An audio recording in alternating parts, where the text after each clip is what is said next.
भावांनो, तुम्ही शिवाजी महाराजांवरती निघालेले भरपूर पिक्चर बघितले असतील. आता हल्ली भरपूर यायला लागले. फर्जन, रावरंबा, पावनखिंड, सुभेदार असे अनेक चित्रपट यायला लागले. पण तुम्ही कधी संभाजी महाराजांवरती चित्रपट बघितला का हो?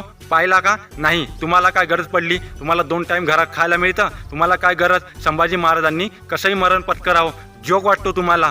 डोक्याच्या केसापासून तर पायाच्या नखापर्यंत चामडीनं चामडी सोलली होती संभाजी महाराजांची. मिरवणुकीमध्ये जसा गुलाल सांडून दिसतो ना, तसाच वडू बुद्रुक तुळापूरच्या संगमावरती संभाजी महाराजांच्या रक्ताचा लोटपोट व्हायला होता.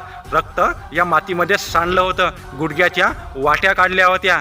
या डोळ्यामध्ये लाल बुंद सळ्या टाकल्या. कानामध्ये शिसं ओतलं गेलं. एवढंच नाही तर 2 हत्तींना दारू पांजून त्यांच्या सोंडींना साखळ्या बांधल्या आणि ते साखळदंड संभाजी महाराजांच्या हाताला बांधण्यात आले. डोळ्याच्या खोपण्या नसलेला तो माणूस त्या 2 दारू पाजलेल्या हत्तींना स्वतःकडे ओढत होता. एवढी ताकद होती माझ्या शंभूराजामध्ये.